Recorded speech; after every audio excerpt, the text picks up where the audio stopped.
Hello students, in last lecture we have seen the expression Boolean expression reduction by using min term and max term.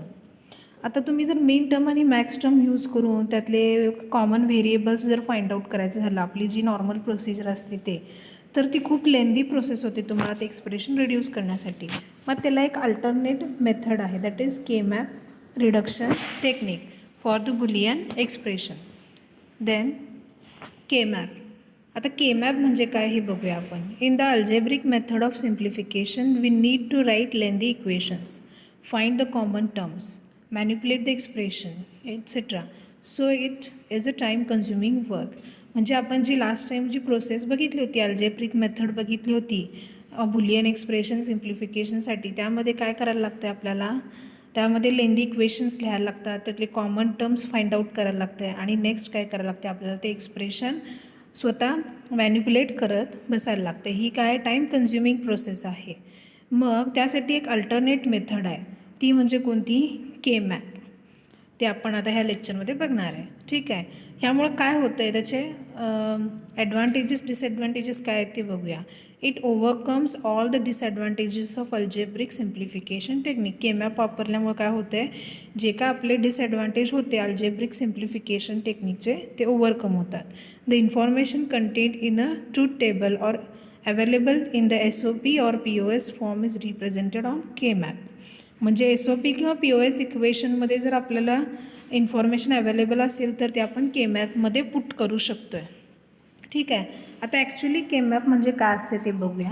आता के मॅपला कार्नॅफ map असं सुद्धा आपण म्हणतो आहे. त्याचा शॉर्ट फॉर्म काय, के map. K map structure for 2 variable. आता 2 variables असतील दॅट इज ए आणि बी. हे 2 व्हेरिएबल्स किंवा त्यांना आपण इनपुट असं सुद्धा म्हणतो आहे. ए बी हे 2 इनपुट्स असतील तर त्याचे पॉसिबिलिटीज काय आहेत बघा. ए 0 असू शकतो आहे किंवा 1 असू शकतो आहे आणि बीसुद्धा 0 किंवा 1 असू शकतो आहे. मग 2 variable K map consist of 4 boxes. म्हणजे 2 व्हेरिएबल जर असतील तर त्याच्यामध्ये किती बॉक्स येणार आहेत, 4 boxes. That is 2⁻², that is equal to 4. आता इथं खाली डायग्राममध्ये दाखवलं आहे बघा. एका साईडला ए दाखवला आहे. ठीक आहे. ह्या साईडला ए रिप्रेझेंट केला आहे, इकडे बी एकदा तो 0 असू शकतो आहे, 1 असू शकतो आहे ए. सिमिलरली फॉर बी एकदा तो 0 असू शकतो आहे, 1 असू शकते. म्हणजे हे काय झालं तुमचं 4 बॉक्सेसचं 2 व्हेरिएबलसाठी के मॅपचं स्ट्रक्चर झालं. लक्षात येते. देन आता बघा, आता inside the 4 boxes we have to enter the values of Y that is output. आपल्याला त्यामध्ये व्हॅल्यूज पुट करायला पाहिजे. आता इथं बघा कसं असतंय, जर 0 असेल तर तो काय असणार आहे, बार असणार आहे. आता ह्या साईडला ए हे व्हेरिएबल आहे आणि इथं 0 एकदा आहे आणि इथं 1 एकदा आहे. मग एचा इथं 0 म्हटल्यावर इथं काय होणार, ए बार, आणि 1 असेल तर सिम्पली ए. तसंच बीसाठी काय असणार आहे, 0 असेल तर बी बार आणि 1 असेल तर बी. ठीक आहे. देन आता बघा इकडं, आता इथं कसं लिहितो आपण ब्रॅकेटमध्ये. आता हे 4 बॉक्सेस आहेत, त्यातला हा फर्स्ट बॉक्स कन्सिडर करा. तिथं काय एचा बार आहे, बीचा बार आहे. म्हणजे ए बार बी बार असेल तर तुम्ही इथं ती व्हॅल्यू पुट करणार. नेक्स्ट काय करणार बघा, इथं जर असली व्हॅल्यू तर तुमची काय येणार आहे, ए बार बी येणार आहे. हे उलटं झालं आहे बघा, इथं ए बार बी पाहिजे पाहणं. ठीक आहे. देन इथं काय येणार आहे, ए बी बार येणार आहे आणि लास्टच्या टर्ममध्ये काय येणार आहे, ए बी. हे बरोबर आहे. फक्त एवढं अल्टरनेट करा की ए बार बी इथं असणार आहे आणि ए बी बार इकडं असणार आहे. That is M0, M1, M2 आणि M3 असं आपण ते रिप्रेझेंट करू शकतो आहे. ओके. देन नेक्स्ट बघा, आता ट्रूथ टेबल तुमच्याकडं असेल त्याचं आणि के मॅपचं रिलेशन कसं दाखवायचं ते इथं दाखवलेलं आहे. हा ट्रूथ टेबल कन्सिडर करा. आता ए आणि बीच्या व्हॅल्यूज दिल्या आहेत बघा, 0 0, 0 1, 1 0 आणि 1 1 असं व्हॅल्यूज दिलेल्या आहेत. आता सपोज तुम्ही काय केलं आहे, ए ह्या साईडला घेतला आहे. पहिली डायग्राम बघा, ए वरच्या साईडला आहे आणि बी खालच्या साईडला आहे. आता इथं ए बी दोन्ही 0 0 आहेत म्हणजे ए बार बी बार येणार. म्हणजे हा जो 0 आहे तो तुम्ही इथं रिप्रेझेंट करणार. ठीक आहे. देन 0 1 म्हणजे ए बार बी. आता इथे ए बार आणि हा बी म्हटल्यावर हा जो 1 आहे तो तुम्ही इथं रिप्रेझेंट करणार आहे. देन 1 0 म्हणजे ए बी बार झाला, हा ए आणि बी बार म्हणजे कुठले बॉक्स आला, हा बॉक्स आला, म्हणजे थर्ड टर्म आहे ती इथं रिप्रेझेंट करणार. ओके. देन नेक्स्ट बघा 1 1 आहे म्हणजे ए बी झाला, आता हा ए आणि हा बी म्हटल्यावर ही जो 1 आहे, हा जो 1 आहे तो तुम्ही लास्टच्या बॉक्समध्ये रिप्रेझेंट करणार आहे. लक्षात येते कसं कसं काय काय केलं आहे. आणि जर तेच तुम्ही ए आणि बीचे पोझिशन्स चेंज केला, म्हणजे वरच्या साईडला बी घेतला आहे आणि खाली ए घेतला, तर काय चेंजेस असणार आहेत बघा. आता इथं काय ए बार बी बार म्हणजे तो इथंच येणार आहे पहिली टर्म, ए बार बी म्हणजे आता ए बार आणि बी म्हणजे सेकंड टर्म तुम्ही इकडं रिप्रेझेंट करणार आहे. त्याच्यानंतर ए बी बार म्हणजे थर्ड टर्म इकडं येणार आहे आणि फोर्थ टर्म जी आहे ती ॲज इट इज येणार आहे. म्हणजे फर्स्ट आणि फोर्थ टर्म तुमच्या सेम येतात, फक्त टर्म चेंज कुठली होते, थर्ड आणि सेकंड आणि थर्ड टर्म तुमच्या चेंज होतात, फक्त त्यांना इकडं तिकडं आपल्याला स्विच करायला लागतं आहे. लक्षात येते का काय करायचं आहे, फक्त ए आणि बीच्या व्हॅल्यूज चेक करायच्या आणि त्याप्रमाणे त्या के मॅपमध्ये पुट करायचं आहे. देन आता 3 व्हेरिएबल्स असतील आपल्याकडं, ठीक आहे. तर किती बॉक्सेस येणार बघा, 2�3, दॅट इज 8 बॉक्सेस. आता इथं रिप्रेझेंट केलेलं आहे बघा, 8 बॉक्स दाखवलेले आहेत इथं, 8 बॉक्सेस आहेत. मग तुम्ही कसं या साईडला ए आणि बी घेतला आहे आणि इकडं काय आहे, सी आहे, असं सुद्धा तुम्ही करू शकताय. जर नेक्स्ट ही डायग्राम बघितला तर काय केलं आहे, एका साईडला इकडं ए घेतला आहे आणि तिकडं बी सी घेतला आहे, तसं ते सुद्धा रिप्रेझेंट करू शकताय. अदरवाईज तुम्ही ह्या थर्ड फॉर्मॅटमध्ये सुद्धा रिप्रेझेंट करू शकताय, म्हणजे ए वरच्या साईडला आणि बी सी खालच्या साईडला. फक्त एवढंच लक्षात ठेवा, जर 3 व्हेरिएबल्स असतील तर किती नंबर ऑफ बॉक्सेस येणार आहेत, 2�3, that is 8 number of boxes. Then 3 व्हेरिएबलसाठी कसे प्रोडक्ट टर्म्स असणार आहेत बघा. फर्स्ट डायग्राम पहिला सिलेक्ट करा, ही जी डायग्राम आहे ना, ही डायग्राम पहिला कन्सिडर करा. त्यामध्ये ए बी वरच्या साईडला आहे, सी खालच्या साईडला आहे, म्हणजे पहिली जी टर्म आहे 0 0 म्हणजे ते काय असणार, ए बार बी बार असणार. त्याचे तुम्ही लिहून घ्या तिथं तुमच्या नोट्समध्ये, ए बी 0 0 म्हणजे ए बार बी बार झालं, इथं 0 1 म्हटल्यावर ए बार बी झालं. ह्या साईडला असं तुम्ही लिहून घ्या, that is a bar B bar, A bar बी, आणि थर्ड टर्म काय येणार, ए बी येणार. फोर्थ टर्म काय येणार, ए बी बार येणार आहे. देन इकडं काय येणार आहे, सी बार आणि सी. लक्षात येते. मग आतमध्ये बघा, पहिली टर्म ए बार बी बार सी बार असणार. नेक्स्ट बघा दुसरी टर्म ए बार बी सी बार आहे. थर्ड टर्म ए बी आहे ना, ए बी आणि इकडचा सी बार, आणि फोर्थ काय ए बी बार सी बार. तसंच सेम आपण नेक्स्ट रोसाठी सुद्धा चेक करूया. पहिली काय आहे, ए बार बी बार आहे आणि सी ॲज इट इज आला. त्याच्यानंतर इकडं ए बार बी आणि सी ॲज इट इज येणार आहे.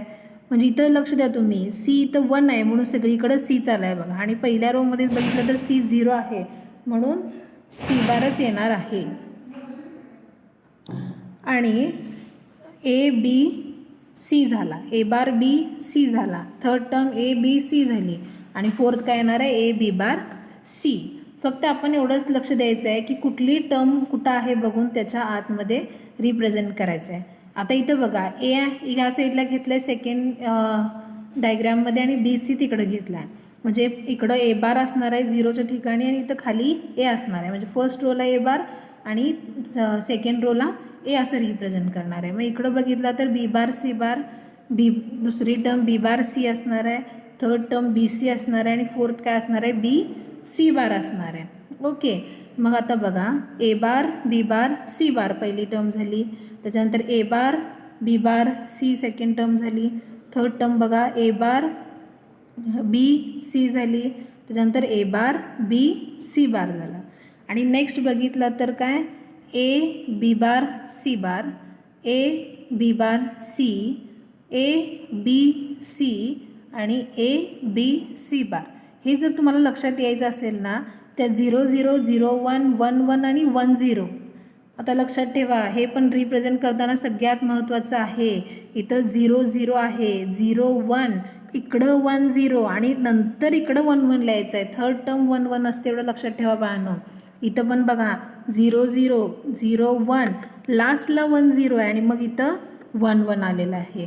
हे रिप्रेझेंट करताना चुकायचं नाही. हे जर चुकलात तर होल तुमचं एक्सप्रेशन जे तुम्ही रिड्यूस करणार आहे ते चुकणार आहे. त्यामुळं 0 0 0 1 1 1 आणि मग 1 0 असतो, एवढं लक्षात ठेवा. ठीक आहे. मग त्याच्या वरच्या साईडला लगेच लिहून घ्यायचं. 0 0 म्हणजे बी बार सी बार, 0 1 म्हणजे बी बार सी, 1 1 म्हणजे बी सी आणि 1 0 म्हणजे बी सी बार. आता सेम ह्याच्यासाठी सुद्धा ह्या जी थर्ड डायग्राम आहे त्यासाठी सुद्धा तसंच असणार आहे. इथं ए बार असणार आणि इथं ए असणार. इथं पहिला बी बार सी बार, त्याच्यानंतर बी बार सी, बी सी आणि बी सी बार असं असणार आहे. मग ते फक्त आत तिथं काय केलं आहे, व्हॅल्यूज पुट केलेल्या आहेत. ठीक आहे. देन के मॅप जे आहे आता तिथं जे मगाशी आपण रिप्रेझेंट केलं ते कसं आहे बघा. इथं पहिलं जी आपली होती तिथं M0 M1 M2 M3 M4 M5 M6 आणि M7 झालं जर ए बी इकडं आणि सी इकडं असेल तर. तर नेक्स्ट बघा ए इकडं आहे आणि बी सी जर तिकडं असेल तर M0 M1 M2 M3 M4 M5 M6 आणि M7. सिक्वेन्स लक्षात येतो आहे. इथं कसं होतं, पहिला M0 इकडं, M1 इथं, M2 इथं, M3 इथं, M4 इथं, M5 इथं, M6 इथं, M7 इथं. पण इथं हे कसं कॉलम वाईज गेलो आहे आपण आणि इथं जाताना काय केलं आहे, रो वाईज गेलो आहे. फक्त रिप्रेझेंट करताना बघा M0 M1 M3 M2 M4 M5 M7 M6 लक्षात येतं आहे. आणि इथं पण तसंच आहे, कॉलम वाईज आहे. M0 M1 M3 M2 M4 M5 M7 M6. हे 3 व्हेरिएबल्ससाठी झालं. जर 4 व्हेरिएबल्स असतील तर ए बी सी डी असे जर 4 इनपुट्स असतील तर त्यावेळेला के मॅप कसा रिप्रेझेंट करणार आहे तुम्ही. के मॅप फॉर 4 व्हेरिएबल 2⁴ म्हणजे किती 16 झाला. ओके. म्हणजे ए बी एका साईडला येणार आहे, सी डी दुसऱ्या साईडला येणार आहे. 0 0 0 1 1 1 आणि 1 0. रोला पण तसंच, कॉलमला पण तसंच असणार आहे. फक्त लक्षात ठेवा, मी अजूनही सांगते 0 0 0 1 1 1 आणि मग 1 0 घ्यायचा. हे जर व्यवस्थित लिहिला तरच तुमचं इक्वेशन प्रॉपरली रिड्यूस होणार आहे. रिडक्शन करताना काही प्रॉब्लेम येणार नाही. मग आता बघा, आता इथं जिथं जिथं 0 0 आहे तिथं बार घ्यायचा आणि जिथं 1 आहे तिथं काय सिम्पल ती ॲज इट इज टर्म घ्यायची. आता कॉलम बघा, त्या वरच्या साईडला ए बी आहे म्हणजे पहिली टर्म ए बार बी बार येणार आहे, दुसरी टर्म ए बार बी येणार आहे, थर्ड टर्म ए बी आणि फोर्थ जी आहे ते ए बी बार येणार आहे. मग त्या पद्धतीनं तुम्ही आतमध्ये जे काय एक्सप्रेशन असणार आहेत ते सबस्टिट्यूट करा. आता इथं जे आहे ते काय ए बार, पहिली जी टर्म आहे ना ती इथं ए बार बी बार येणार आहे, त्याच्यानंतर ए बार बी येणार आहे, त्याच्यानंतर ए बी येणार आहे आणि A B bar he लास्टची term येणार आहे. त्या पद्धतीनं तुम्ही ते एक्सप्रेशनमध्ये पुट करू शकताय. ठीक आहे.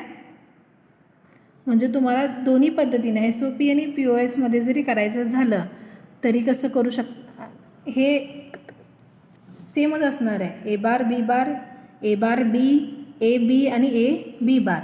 इथं जर आत काही जरी कन्फ्युजन असेल तर हे ह्याच्याकडे लक्ष देऊ नका तुम्ही. ह्या पद्धतीनंच इथं काय येणार सी बार डी बार, इथं सी बार डी, इथं सी डी आणि सी डी बार ही लास्टची टर्म. ह्या ज्या टर्म आहेत ना त्या त्या रिस्पेक्टिव्ह बॉक्समध्ये व्यवस्थित सबस्टिट्यूट करा.